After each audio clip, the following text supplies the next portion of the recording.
as a result of other people's negligence for over 50 years here in South Florida. If you get injured as a result of somebody else's negligence, it can be a car accident, it can be a slip and fall, medical malpractice, negligent security.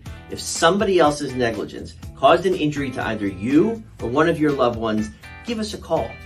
Our phone number is on our page, our website is on our page, and our email addresses are on our page. Please give us a call for a free consultation. We'd love to help you. Let Zach and I protect your rights. Hello, everybody.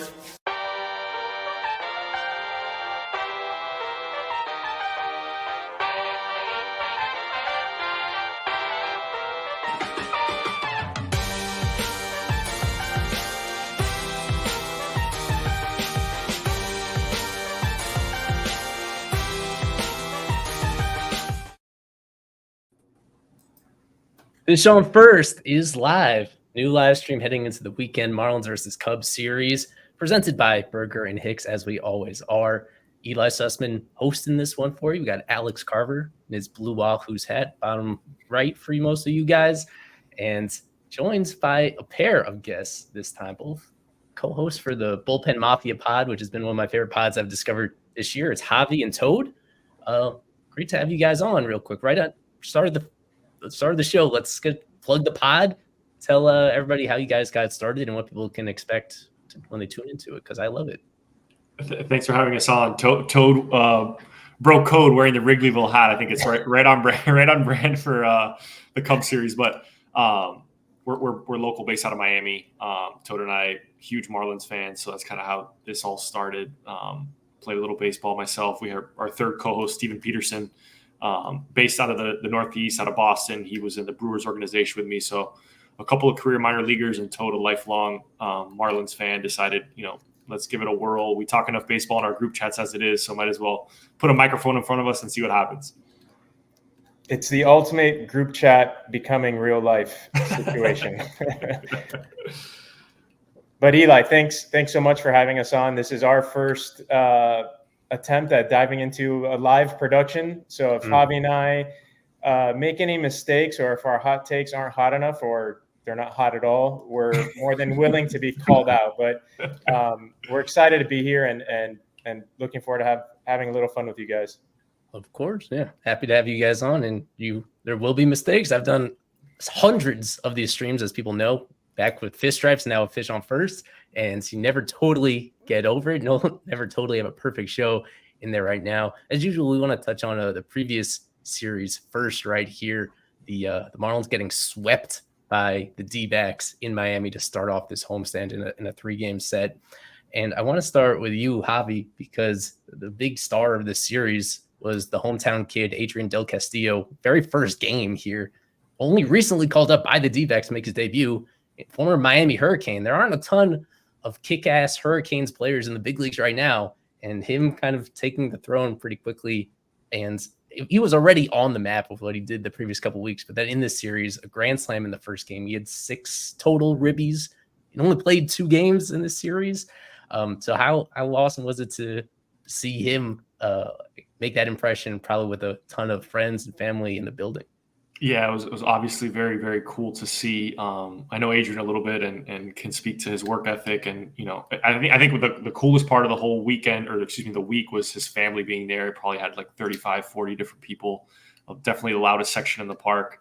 And the only way to really upstage your first home run being a walk-off is to hit a grand slam in your hometown in front of your family and friends, which was really cool to see. Obviously, tough on the Marlins. The 6 ribbies in game 1 was, I don't know what the scouting report was on him, but obviously with not much of a track record in the big leagues, saw a lot of fastballs, and he did quite a bit of damage. And his start to his big league career has been storybook, I would say. I mean, it's been tremendous. And again, credit to him. He's a worker. He's put up numbers at every level in the minor leagues, and he's starting to bear the fruits at the grandest stage. I think he put up about 25 homers in the minors before getting called up, and then picked up right where he left off right there. On the Marlins side, Carver, we finally got our first taste of Connor Norby. All 3 games, threw him right in there as their everyday third baseman. Knocked off Emmanuel Rivera in order to make it happen. So what do we think of our first impressions, first 3 games of the Connor Norby era? and he's probably going to get a long leash the rest of the way to play every day and cement himself on this team's future. I think fine. I think it was a decent first showing. I'm surprised to see that they're hoping that he can stick at third, but it hasn't looked too bad, I would say. I think it's looked okay for him at third base. Arm strength is okay. I think ranges from what we've seen, little we've seen, is okay. I would still bet on him moving to second long term, but let's see what they decide to do there.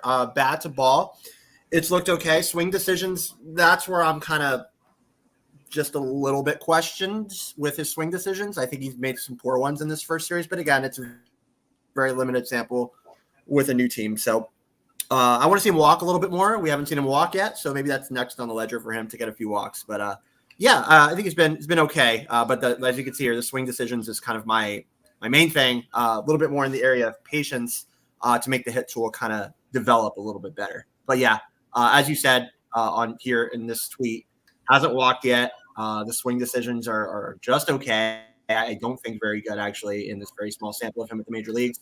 That's what needs to develop.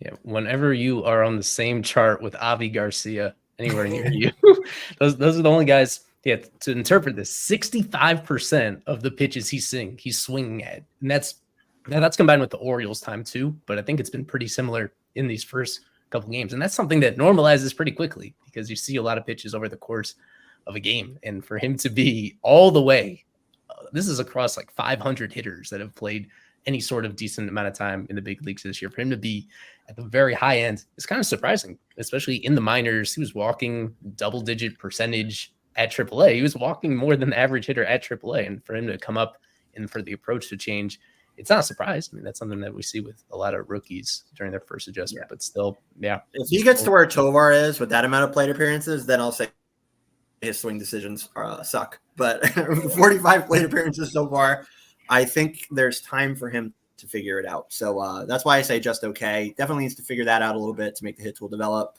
It's kind of what you want to see going forward, but he's going to be here for a while. So yeah.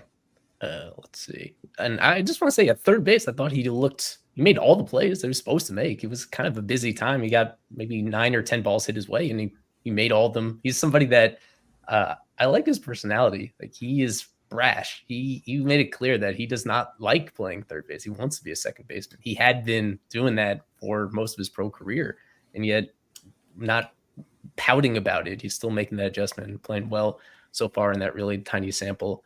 Anything else, Toad, about this previous series you want to touch on that we didn't already get to right here? It was the first time in more than a month that they actually got swept by another team, even for a team. I actually have a question for you two guys who are tuned into the Marlins day to day. I know hindsight's 2020, but seeing how Norby's kind of confidence has rubbed off on Stowers just a little bit, do you think it would have been best to let them immediately after the trade for them to start in the minors together, build some sort of familiarity with the organization together, and then get called up together? That's one. I would ask it look at it the other way around, that maybe having them both in the big leagues immediately together after the trade might have made more sense. With Norby, it was so confusing just because he had already been in the minors in AAA for 2 full years at that point. And the same thing with Stowers. Both these guys were just decaying at that. Like, they'd already shown all they needed to show last year, honestly, but were blocked from having those regular playing reps with the Orioles in the big leagues. Either way, but I could see what you're saying, that having them together one way or another would have made sense. Thank goodness for Stowers that he's had a couple of games of not being totally lost, because it was getting really ugly, even for somebody that they want to give, even with there's nothing at stake and you want to give him as much playing time as possible. The degree to which he was struggling, the way that he was not catching up with any fastballs whatsoever, it looks like something really fundamentally wrong that might need to be fixed in the minors. And for him to make some sort of slight adjustment recently, what are the latest stats on Stowers? I think he's got his batting average over 100 recently. I think joining any new team, especially a young guy, is going to press a little bit. I know, Javi, you've experienced being called up back and forth within the minors. Is there any instances that you remember that, your first time in Beloit or Montana, that you're like, man, you're over pitching a little bit just because you want to make that great first impression? I think it's more so from a hitter's perspective. It just looked like the game was kind of moving a little bit fast for Stowers. A lot of quick at bats, a lot of swing and miss in the zone, which I think was the most concerning part of his at bats. And I think when you got to that point, it was I thought maybe a week ago there was a point like, hey, maybe we need to get this guy a breather, send him to AAA, get his confidence back up, because you don't want to risk this evaluative period being a big confidence, deterioration of the confidence, excuse me. And look, obviously the Marlins are not in a position where they're going to contend for a pennant, but these are really great evaluative period, right? This next 6 weeks where you can really see what you have at every position and make informed decisions. It's going to be a smaller sample size, but it's enough of a sample size to make informed decisions going into next spring. So you obviously want to get the best out of Norby and Stowers. And, I think there was an element of pressing. There was an element of new environment, new surroundings. And I think there was also an element of just big expectations on his shoulders, right? He was part of an organization, the Orioles, that were on the ascension. He was one of, their guys, one of their prospects. He gets sent to a Marlins team where not playing for a whole lot right now, but these at-bats are important. So getting the best out of him and Norby the next 6 weeks is going to be of paramount importance. I'm looking forward to Stowers' first home run at Marlins Park. I know Norby already has his, but with the Orioles. So maybe Right. maybe this weekend we can scratch off those homers for them. And Norby got very close on Wednesday, the final game of that series. He went pretty deep to the center field warning track that just came up short. But that is one of the big questions surrounding him, is exactly how much power. I look at his underlying stuff at AAA, and the raw exit velocity doesn't blow you away. Like, he's the guy that on paper doesn't look like he's strong enough to hit for much power in the big leagues, but he did it in the minors. He really backspins the ball really well. He kind of, throughout his minor league career, he has overachieved what his tools would say that he did. So now it's the big test, and to see whether or not that carries over up in the big leagues right now. I wanted to pivot to something not totally Marlins related first, but we got Scott Service being out in Seattle just a couple of days ago. That's the second managerial shakeup across the league this year. The first one was the least surprising one ever. That was in Chicago, Pedro Grifol in the middle, right after a gazillion game losing streak going out. But this one, kind of spicy. The team was at 500. They were way above 500 for most of the year and leading the AL West so far. And for a guy that was one of the longest tenured managers in baseball, he'd been there for 9 seasons. That snuck up on me. I had not thought about him being in that place for quite that long, but there was more good than bad. It went under the radar that the Mariners had this playoff drought that was just as long as the Marlins one in terms of a full season playoff drought that he finally broke through back in 2 years ago in 2022. But I bring him up because that's another vacancy for potential managerial free agent Skip Schumacher. I don't know about you two guys, but us internally, all expectations are we think Skip is going to explore other opportunities. He's going to be a free agent, and you would think that he's going to be in high demand going out there. What do you think about that fit, Javi, potentially? Do you think that Seattle is going to be one of the teams trying to get Skip in there? And do you think he might have interest the other way if that's how things play out? Every time we have to talk about Skip's free agency, it's like a gut punch, right? Because it seems like we had an NL Manager of the Year a year ago, and we're talking about in the next 6 or so months seeing Skip in a new uniform and taking over a new organization. I think this is probably one of the more desirable jobs in Major League Baseball, right? You're talking about an elite young pitching staff, a budding superstar in Julio Rodriguez. So you look at the Scott Service, parting of ways. It's probably one of those things that just the message kind of got stale, and I think they're going to want to rebuild, and not necessarily rebuild. They have the pieces in place. They just need a new voice to kind of deliver that message. So I would imagine Skip's going to get, courted by every single vacancy that there is at Major League Baseball. I don't think we've seen them all just yet. I'm sure he's going to want to sit back and weigh his options, but Seattle would certainly be, probably at the top of the list. It would be one at the top of the list for me. I see that pitching staff. I see Logan Gilbert. I see George Kirby. I see some of these guys. I'm like, those guys are going to be good for a while. So I think, for all intents and purposes, Skip's probably circling that one and telling his agent, hey, let's try and kick the tires on that vacancy before the free agency period's over. And then closer to home, right? So I guess that's part of it too. Skip, of course, being a California guy. This is Seattle. Of course, we all know, unfortunately, he lost his father recently. So this is closer to his family. It's not all the way on the opposite side of the country, or even, White Sox related in the middle of the country. This is much closer to Southern California for him. Not exactly there, but much closer. And what I would also say is that a team that's much closer to winning, Skip, I think, is the manager that we know of all Marlins managers that we have seen. Eli, he has said the word win more than anybody else. The guy wants to win. He's a competitor. He wants to win baseball games. And right now he's not happy. He's doing it right now because he has to do it the rest of the year. But Skip wants to win, and he is a competitor through and through. And this team, I think, of all the vacancies that could be this year, definitely more so than the White Sox or any others that we can think of right now, this team is probably closest to becoming a winner at the major league level. And they don't have a bad farm system either. So, Lazaro Montez, you think about guys like that, Colt Emerson, you think about guys like that too. So this is not a terrible system either. And they have a really good young team, and he could get on the ground floor there and be good for a while. So I think it's a true fit for Skip.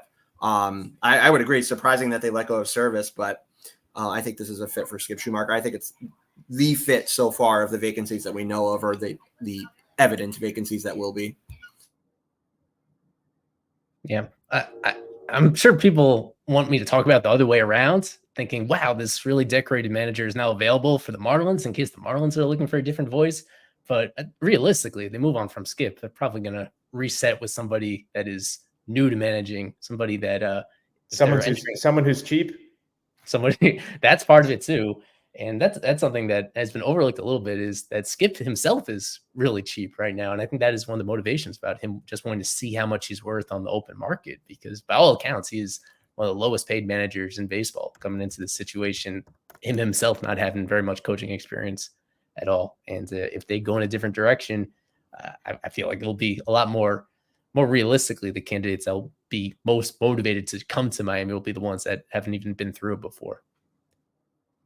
But yeah, we'll see. And I agree with what, as Javi mentioned, there's going to be more openings down the stretch, depending on teams that have playoff expectations that fall short of making it in the first place. In this case, pushing the button, an interesting time where they still have enough to perhaps turn it around and salvage things. But at the same time, you usually don't see guys with this much tenure like in that situation. Usually it's ones in the first year of a contract if it hasn't really been working anyway. But for somebody that much commitment and history with an organization, usually they let them ride it out until the end for better or worse. So that one just surprised me. On MLB Network this morning, they were describing the firing with one word. And the word, when I was listening to it, the word that came immediately to my head was overdue. If they were going to make this change, they should have done it when they had lost their 10-game divisional lead a month and a half ago. I think the slope is too slippery now for Seattle to do anything. This just feels desperate, for lack of a better word. Yeah, and so they are at 500 at this moment right here, but it's going to be one of the more. It's going to go down historically as a pretty crazy collapse, considering how far ahead it seemed they were just a couple months ago at the start of the season. Right here, I did want to touch on quickly before we get our press box report, and also some other MLB news. Joey Votto officially retiring. Played 17 years with the Reds, tried to play one with the Blue Jays this year, but never quite made it back there. He's so old that he was a star even back in the Sun Life days, as you see right here. That was a homer off of, I think, Javier Vasquez back in 2011, sometime like that. He already had an MVP under his belt during the Sun Life days. That's how long ago he burst onto the scene, how long he stayed good. One thing that I was reminded of is how close the MVP race was between him and Stanton in 2017. It felt so right and appropriate that Stanton won just because of the gazillion home runs that he hit that nobody, well, aside from Judge, nobody in baseball has hit quite that many in a season since then. But Votto had that off the charts on base percentage, and he did it basically every year for the better part of his career. So yeah, I think Carver, you're a big Hall of Fame head. We think he's done enough to get in relatively easily once he's eligible 5 years from now. Yes, I think he will be definitely in the Hall of Fame. You just called it out. Just immense patience. Like, this guy was so good with plate vision, so good at selecting swings, like we talked about before. And he did it pretty much every year, just like you said. So to finish with a career on-base percentage over 400, and then to have nice power as well. Yes, I know he played for the Reds, so of course people are going to call out Great American Ballpark, but it doesn't matter. This guy hit home runs. He went gap to gap. He walked. Great patience at the plate. Pure hitter. Hall of Famer, for sure. And a Hall of Fame personality to boot. Exactly. The kind of personality that you think is going to be still very publicly available in the coming years. Somebody that could do basically anything he wants after his career to stay in the public light if he wants to. Are you hinting at Joey Votto for Marlins manager? that would be a bold one. I don't think managing on his aspect, but he's going to be around. It's that he's just such a genuine person. He comes across really genuine. Like he just like everybody else, he has his own weird quirks and curiosities and passions, and but he shares them more so than other guys. That there's a stigma around a lot of players that you're expected to be focused on baseball 24/7, 365, and only baseball. And he's somebody that was deeply in love with hitting in particular and being the best he can, but at the same time is willing to let loose and be himself. So I always really admired that. I saw one thing on him, his retirement. He only follows Devin Mesoraco, the former Reds catcher, on Twitter, or excuse me, on X now. So Mesoraco tweeted like, "Hey, if anyone has any messages that they want to get to Joey, at me, and I'll retweet it." And it was hilarious, like going through the list of retweets that he had published. They were incredible, and it was a testament to Votto. I think so many, obviously Reds fans, but fans around the country were saying cool stories that they had, interacted with him at first base, and definitely a personality. And I think, to Alex's point, I think he's a first ballot Hall of Famer. If Todd Helton was part of this year's class, I think Votto on a side-by-side case basis, the numbers are on par, and did it at sea level, right? So I think he's a first ballot Hall of Famer. Definitely see him around the baseball for a long time. I look forward to subscribing to his podcast. That's who I thought you were kidding about that. It's one account, just happens to be Devin Mesoraco. That's hilarious. I appreciate it. That's so intentional too. Like he's not only like a genuine person, but he has a great sense of humor. I'm sure there are other people he'd love to follow and support, but he knows that it's the most hilarious thing is for him to keep it exactly one former teammate like that. So that's awesome right here. And I was reminded that Skip was a teammate of his with Cincinnati for 2 years towards the end of his career, and also played against him for a bunch of years. They intersected quite a bit when he was with the Cardinals, and Votto, of course, was with the Reds. There's not even a big age difference there. It's maybe 3 years age difference. So that just puts into perspective, one, that Skip is on the younger side for a manager, but also the fact that Votto was around for so long. And also his rookie year, teammate of Jeff Conine, just calling it out. 07. That hadn't occurred to me either. At the very end, right there, because Conine bounced around to a gazillion different spots over towards the very end. Baltimore and Philly and Cincinnati and the Mets. I actually don't know if they intersected, because the last team that Conine played for was the Mets. He got moved from the Reds to the Mets during that season, and Votto got called up at some point towards the end of that. So I'll have to double check that. They were on the same team. So I don't know if they were together with the Reds, but they both contributed to that team that year. So interesting. He's been around a while, but cool guy, definite Hall of Famer. It's gonna be cool to see him go in when he goes. Yeah. Well, let me hop into our Flipped Fish segment. Every single show, what we do is we pick a player that spent part of their career with the Marlins and also with the opposing team right here. So this is the Marlins and Cubs edition. I give you some hints based on their baseball reference page. You try to figure out who it is. With the Bullpen Mafia guys being here with us, I very obviously went with a reliever right here. I kept it on the easier side to ease you in and give you a realistic chance. So out of 1 to 10, I give the difficulty of this one about a 4. I think you'll be able to figure it out. Shouldn't have told us that. Yeah, but let's take a look. Former Marlin and Cub, obviously a reliever, a right-handed reliever, 6'5", Dominican guy, debuted in '97. Last game, 2007, and you see some of the stats right there. Only a reliever his whole career, nearly 600 games, and a closer. Can I ask you one question?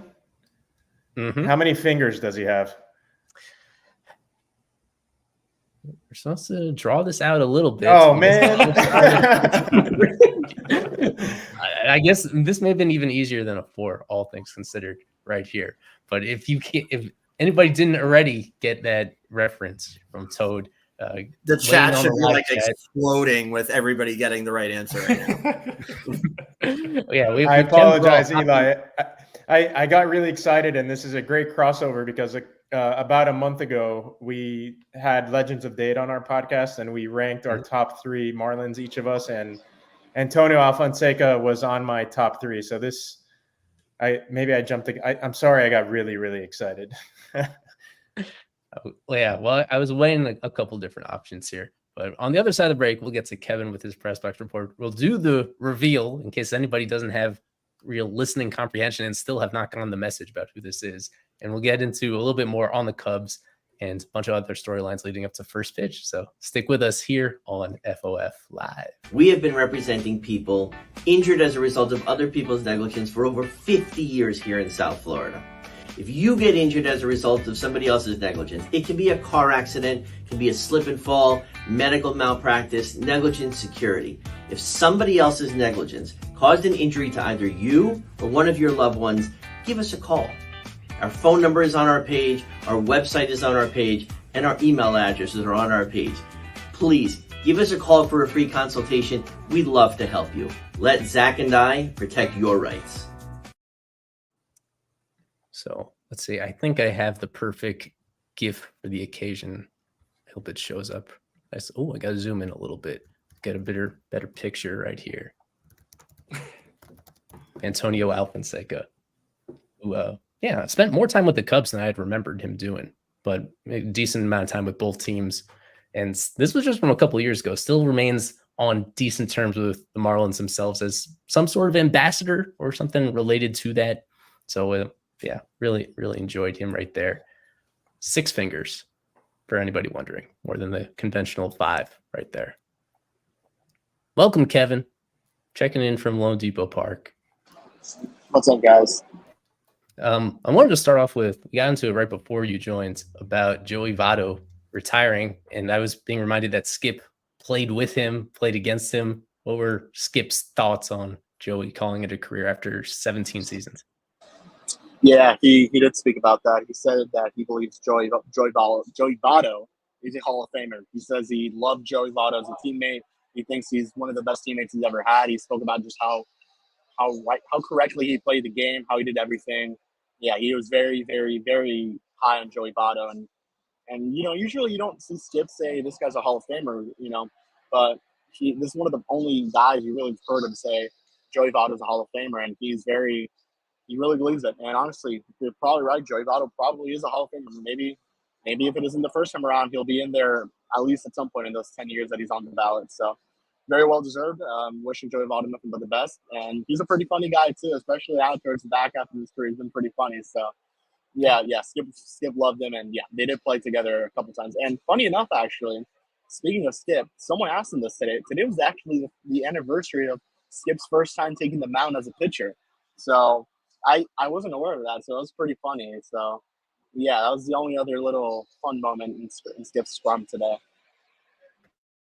A couple we just did our flip fish thingy, and there's a couple former Marlins on the Cubs, and Jorge Lopez and also Christian Bethancourt, 2 guys that didn't necessarily have success with the Marlins so far. What did you see from Bethancourt prior to the game, reuniting with some guys he was teammates with just a couple of months ago? Yeah, he hasn't played too much since getting to the Cubs. I think it's only 9 games, but he's been raking in those 9 games. Obviously, it's a small sample size, so you don't take too much of it. But, I saw him, spoke to him a little bit. He's excited to be back here. Very happy to see his former teammates and coaches. Jorge Lopez did not see anyone before the game. He went right after to do his warm-up, but I believe he's been really good with the Cubs since joining them. So it's good to see that. And a lot of former Marlins employees as well, funny enough, that were here. So we have a couple flip fish with the Marlins. Ryan Dempster was here as well, another flip fish. So a lot of flip fish here today in Miami. And Craig Counsell as well, who's the manager. But yeah, Betancourt's been good for the Cubs, and so has Jorge Lopez. So they found themselves two guys who maybe needed a fresh start in another team. Yeah. Hold up just a second. I want to put these stats on the screen for people to see this. This is unbelievable. This is Christian Betancourt with the Marlins versus with the Cubs. For people that don't remember, he was hitting 159 with the Marlins with a ton of strikeouts and not very many walks. With the Cubs, 350, 1,200 OPS so far. Tiny sample, but we've seen this way too many times with former Marlins go on and have success with their new teams. Man, it's without fail. You need to assume this is going to happen. It's a surprise when this doesn't happen, especially with a hitter going somewhere else. Okay, let's get to your injury report because it was a long one. Not really any huge shockers on here, but just take us through all the updates on everybody entering the series. Yeah, so a couple of encouraging ones for sure with Braxton throwing the bullpen. He's doing another one. Ryan Weathers threw a 30-pitch bullpen. That was his second one, so he's going for a third one on Monday. So I would assume the rehab starts are coming up soon for him, at least his rehab assignments. 6th to third bullpen. We'll move on. Josh Simpson getting closer and closer to returning to action if he's optioned or if he ends up joining the major league club. Can pitch an inning. Hasn't looked very good in most of his rehab starts, but just getting back into the swing of things. And Yuri getting evaluated in a couple of weeks to potentially start a throwing program. And yeah, nothing too crazy. And then the other one, Alter G for Dane Myers. That is a weight loss thing we learned today. So that was, I believe, in Isaac's injury report last time, and popped back up again. So yeah, a lot of encouraging stuff from the injury report for sure, but nothing too crazy. Obviously, the Yuri one is probably the most positive that he's potentially going to start throwing again. Lines him up to return just after the All-Star break during that range, I would say. Yeah, for people that aren't familiar with Tommy John, I'd say like on average, it usually takes 6 months for guys to go from surgery to throwing again. With Sandy, because he's not human, he went only 5 months, and most guys are, a little bit more than 5 or 6 on the dot. And with Yuri, it seems he's on the earlier recovery side of it. If a couple means 2 weeks, then he'll be exactly 5 months removed from surgery. If it's a little more than that, it still would be ahead of schedule for most guys right there. So that's really encouraging stuff going on. Anything else from the ballpark? I know, isn't it Barbie Day? What does that look like? How much pink are you seeing around there for that Barbie promotion? Too much. But yes, it is Barbie night here at the ballpark. It's also Women Empowerment Night. So yeah, that's right. Cool day at the ballpark for sure. Should be a fun one with Max on the mound. Hopefully able to bounce back after 2 tough starts. And then you have Kyle Hendricks on the other side of things. So I believe he's been a little bit better as of late. He has a rocky year with going to the bullpen at one point, struggling as a starter. And yeah, as you show, every Marlin got a new walk-up song or walk-out song with a song, to commemorate Women Empowerment Night, I guess. Yeah, Toad and Javi, what sticks out to you? Who picked the best banger out of their walk-up songs on here for this special night? Let's see. Toad's in touch with his musical side. Toad, what do you got? I'm a rocker kind of guy. I'm gonna roll with X and some Paramore. I like the Dusa pick. I think I saw some Dusa down there, right? Yeah, there it is. Christian Pache with Dusa. I think that very Miami, very on brand. There's a lot of good options. Nicki Minaj is one of my guilty pleasures. So shout out Connor Norby and Moment Dua for Life. Lipa. Dua Lipa is a good one. No, absolutely. Moment for Life is a good one. Otto taking it way too literally and picking a song that has Barbie in the name, trying a little bit too hard right there. Yeah, overall, I'm rocking with Norby right there in his pick, all things considered. It's funny. Let's see. They didn't name. It's not like every single player on the roster is listed here. I guess some really didn't care enough to make a suggestion one way or another. But yeah, I like Calvin Fauché with "Say My Name," and his name is often confused and mispronounced. I think that's pretty funny. That's a good one. I'm gonna give it to Fortaz, Levitating. That's a definite catchy song. So I give it to Fortes, but I think Fauché is hilarious. Anything else, Kevin, before we kick you out of here? Alrighty, guys, I'm out of here. Yeah, should be a good one tonight. Just stay tuned for all the coverage. It's very loud, so I had no clue what you just said there, Eli. But yeah, we'll see you guys. I don't know. Should it be a good one? We'll get into it in a few minutes about Kyle Hendricks on the mound, Max Meyer in an interesting spot after repeatedly mediocre start after mediocre one, just as people are clamoring for him to get called up in the big leagues in the first place. I think Toad mentioned it. He reminded me that you guys were your hat says it all. You guys were at Wrigley. Tell us when you made your trip, what brought you out there, and what you saw when you were there relatively recently. It was a bit of a spontaneous trip. Javi and I had been planning to go to a out-of-town ballpark this year. We were deciding between Fenway, Yankee Stadium, and Wrigley, and the way it just kind of sorted out, we ended up in Wrigley. And as you can tell with the hat, I quickly became a Wrigley Field fanboy. I hadn't been since I was in about 7th or 8th grade, and just a totally different experience than what we're used to at Lone Depot. I really think baseball is meant to be played outside. There's nothing like an outdoors experience. I don't think I've been at a baseball game outside of Canes baseball that's in the elements up until this weekend. But outside of the game, I think the Cubs are an interesting team. I think they've fallen short of expectations a little bit this year. I think Counsell was supposed to be maybe that spark plug and magic. He's going to wave his magic wand and make the Cubs into contenders. But I can't speak enough about the experience at the ballpark, but this series should be an interesting one because I think the Cubs struggle to hit a little bit, and the Marlins pitchers are looking for a bounce back series for sure. There's a look at the Cubs lineup, at least for tonight, where they were. It's just that this time a year ago, I was refreshing myself in terms of where these teams were. The Cubs were holding on to the final wild card spot by like a tiny bit, and the Marlins were actually on the outside looking in by a game and a half at this date a year ago. And by the end of the year, the Marlins passed them, and the Cubs were that team down the stretch that everybody assumed would have just out talent a team like Miami down the stretch to hold on for that wild card spot. And it was pretty. It ended up, as we saw, leading to them shaking things up, firing David Ross as their manager and making some other changes in the offseason because of them falling a little bit short at the very end right there. And now they're teetering kind of on the edge right here. Let me see if I can pull up the wild card standings right here because they did some buying and some selling at the deadline. They didn't necessarily push all the way in. Even right now, 5.5 back of that final spot right there, with several teams to jump over if they're going to even get back into the mix.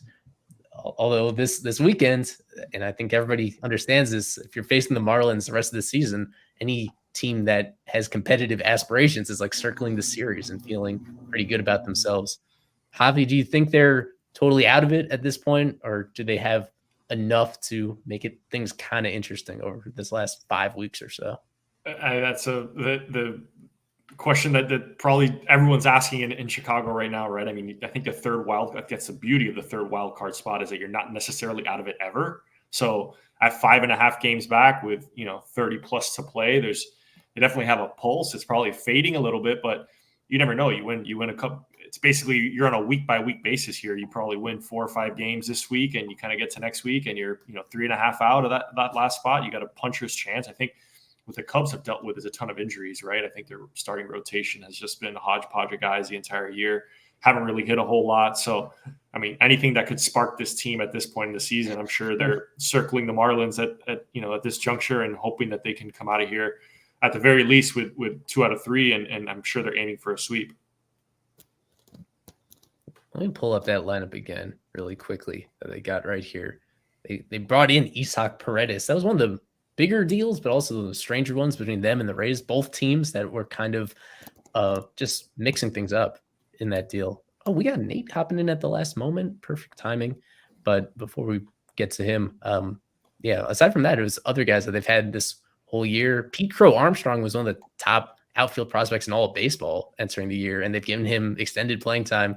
As you see from all the blue, it hasn't really panned out offensively, even though he's one of the faster players in baseball and a really good defender back out there. And a really athletic team, I think, in the Cubs. Emphasis on defense, running the bases, trying to manufacture runs however they can. I don't think there's anyone in their lineup that's consistently hitting for power. There's a couple guys who are capable, but we're just not seeing it in the results right now. Yeah. Michael Busch pretty quietly having a good rookie year. He's been on my fantasy team for most of the season, and he's been a little under the radar, but at this point playing pretty much every single day for them against both lefties and righties. All things considered, Cody Bellinger somewhat predictably fallen back down to earth after having that crazy year last year where his whole career trajectory the last 5 years has been fascinating, from going to an MVP to being one of the worst hitters in baseball to being last year seemingly restoring himself as an all-star caliber player, and now this year being more or less a little bit above average as an everyday guy. It's been a fascinating trajectory. Carver, do you want to tell us about your interesting connection to a guy on this Cubs roster, not in this lineup, might not see him in the series, but he's been good when he's been on the mound so far this season? Yeah. So reliever Ethan Roberts is a cool guy. I know him fairly well from the baseball card hobby that I do part-time as well. I've been doing it since I was 6 years old and still do it now. He's actually a huge card collector, and we talk frequently. He's a cool dude. Had Tommy John, is coming back. He's on this roster. I don't think he's pitched in a while, but he's on this Cubs roster, and he's around. So he's an interesting guy. He's a fun guy. I think he's good. Maybe we'll see him in the series. Who knows? But Ethan Roberts is a good friend. He's a cool guy. So hope to see him in this series at some point. He looks like reliever Jonah Bride, the reliever version of Jonah Bride with those goggles right there.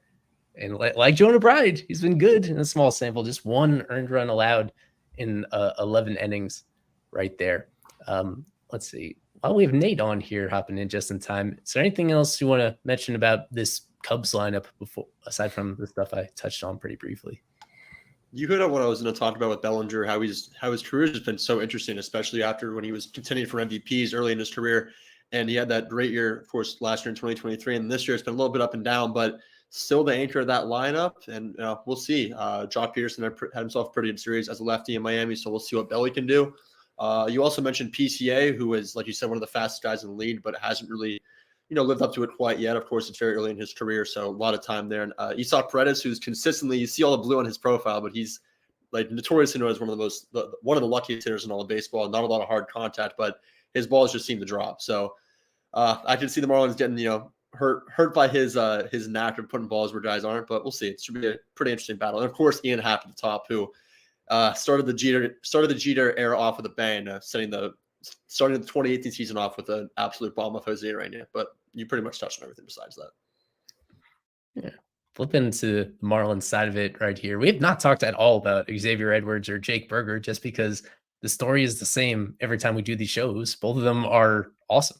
Like, Edwards is hitting like every single game, doing something to get on base and do damage once he gets on base. And Berger, every other game, it seems like he's hitting home run right here. Javi, where are you on the Xavier Edwards outlook right here? What were you thinking about him when he first stepped into being the everyday shortstop almost 2 months ago? And how much has he proven now, where he's just been amazingly productive? I think beyond anybody's wildest expectations so far. Yeah, look, I think he's forced his way into the lineup, I think probably more than anyone expected at this point, right? I think if you had told anybody that Xavier Edwards would be our shortstop on August 23rd in 2024, people probably wouldn't believe you. But, he's done everything right. And at this point in the season, he's earned the right to play every single day. I think he's earned the right to probably go into spring training next year as, maybe looking at the everyday shortstop. I'm sure there's going to be certainly a bunch of conversations of free agents, who's in the farm system, guys coming up. But Xavier Edwards has done everything right. You can't fault somebody for that. Again, the Marlins had the Tim Anderson signing, didn't work out. Xavier Edwards has been a breath of fresh air. And I'm sure it's a joy for Skip to write his name in the lineup. He plays really hard. He does everything fundamentally sound. Plays a good enough shortstop to put him to play that position every day, which is not an easy task. So look, more credit to the kid. I think it's really important. I think it's a good sign too for the younger players in the organization. Like if you come up to the big leagues and you play well, you do things right, there is a spot for you. What he's done against lefties is probably one of the most encouraging things for me. Last year is very limited in the major leagues, but even in the minor leagues, like his numbers against lefties, they weren't horrible, but he was better against righties. And now he's doing it as well against lefties. So like you said, he does deserve to play every day. They're going to have a lefty out there tomorrow in Shota, and he's going to be on the field, and he deserves to be out there.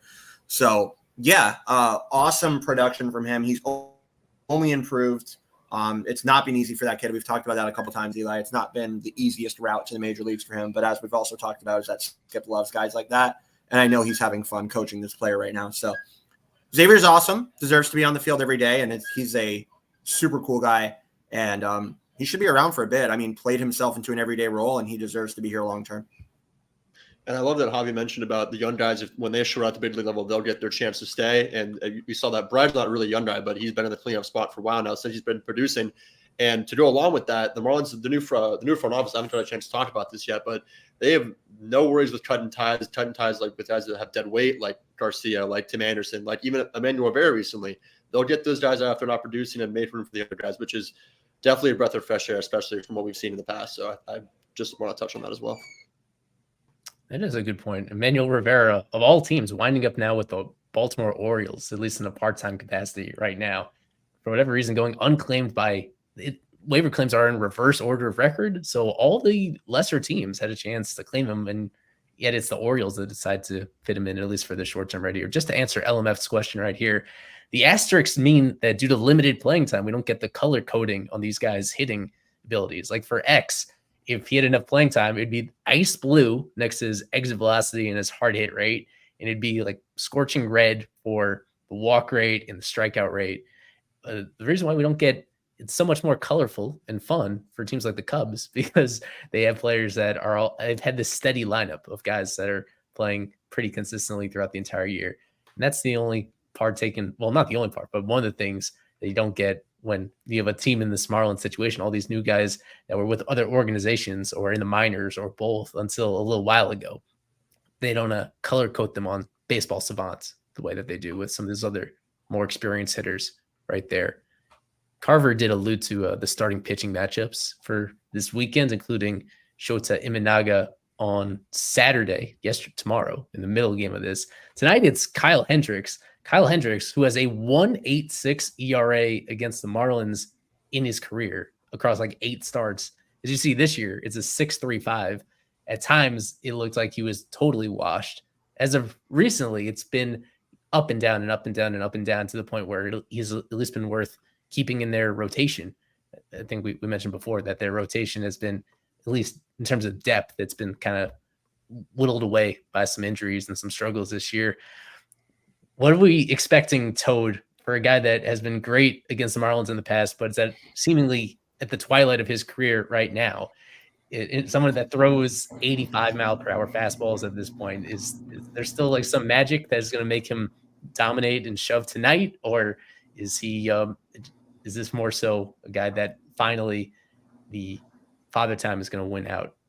I think it's a total toss-up, right? I never know what to expect when I turn on a Marlins game. They can either put up 8 runs and blow a lead. They can only have 3 hits for the entire 9 innings, or be on the verge of getting no hit, or the opposite. I think Kyle Hendricks is a sore spot for the Cubs this year, and I, again, would not surprise me if the Marlins bats came alive today. I'm more excited to see Max Meyer go up against the team that's, like we mentioned, in the playoff hunt. If he has a little extra juice tonight, he's looking for a comeback start. He hasn't looked like the Max that we're hoping to see on a more regular basis. So as far as the pitching matchup, I'm really more excited to see Max Meyer against a quality team that has a big reason to win. We've had this same conversation, Nate, over and over again with Max, just to go through it again. What do we want to see from him in order to take this next step and be closer to the guy we saw in April than the one we've seen over this last month, where he just it's not having success the way that he's capable of doing?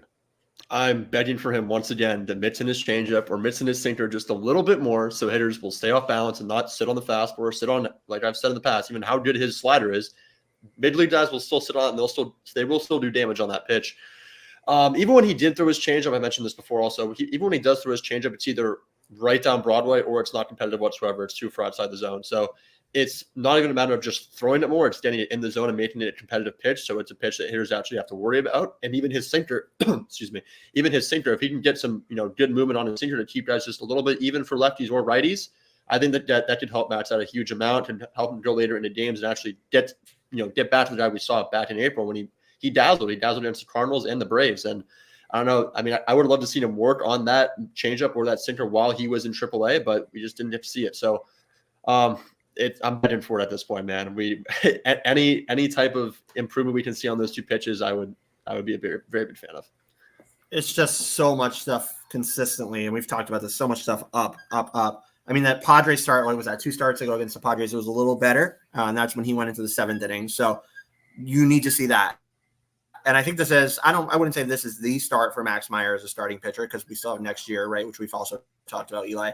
But I think this is a telling point for Max Meyer. He's been back now for 5 starts, 6 starts, whatever it is. I think this is 5th start back, whatever it is, 6th start back, whatever it is.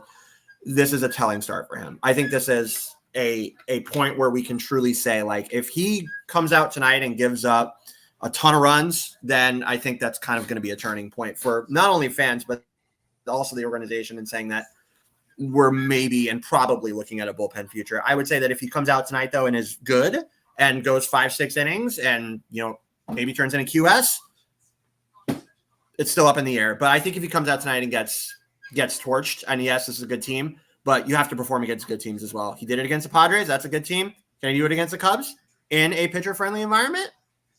Historically, maybe not this year, but historically, I think that's a telling sign. So I think this is a good barometer start for exactly where he is and exactly where he's going to go in the future. I have confidence. I still like Max. I still like the slider. Needs to keep the ball down, definitely, as you alluded to, Nate, especially with sinker, and then try to incorporate changeup more, which is what we've always wanted to see. But I'm still optimistic. I'm still optimistic that maybe he could be a mid to back end starter.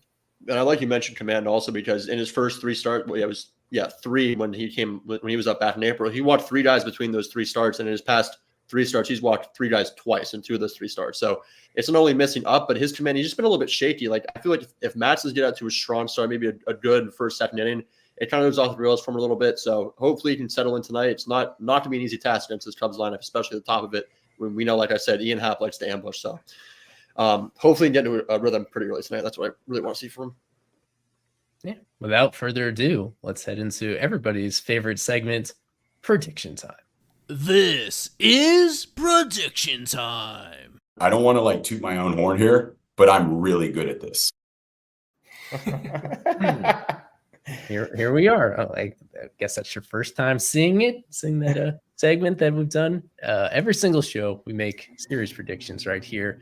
Who's going to win the series? How many games Marlins are going to win, and who is a series MVP? It could come from either team right here. Daniel, our absent host for tonight, he is still number 1, just 2 points ahead of a couple of our super subs, along with Isaac.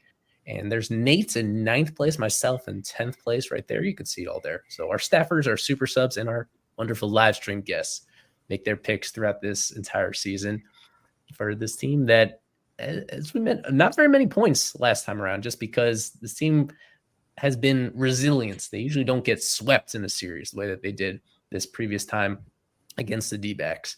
But once again, they will be underdogs. With if things come down to that rubber match, it's Adam Oller on the mound, and the chances of that being successful for the Marlins would probably be relatively low. We encourage people to our super subs, fishonfirst.com/subscriptions, so you can make picks with us all season long. It's still totally up in the air, this contest, as we head down the stretch. By my math, about 11 series still left to go here. We're going to experiment with something. As I told these guys before the show, there's still some little technical issues that I like to iron out. When I play the prediction time music, it cuts off my voice for a few seconds here. Nate, if you can scroll under brand, go down to background music, You see what I'm saying? If you scroll all the way down and press the prediction time background button yourself, we're going to experiment with this. There we go. Can you guys still hear me? Are you still coming through nice and clear, or is it still inconsistent? It's good for the most part. You're good. Okay. Good for the most part. We'll continue to experiment with that in order to provide our people the best possible audio and visual experience right here. We'll lead off with Nate, but I still need to set up the backgrounds right here. There's the backgrounds. There's Nate. Go ahead. Let's hear it.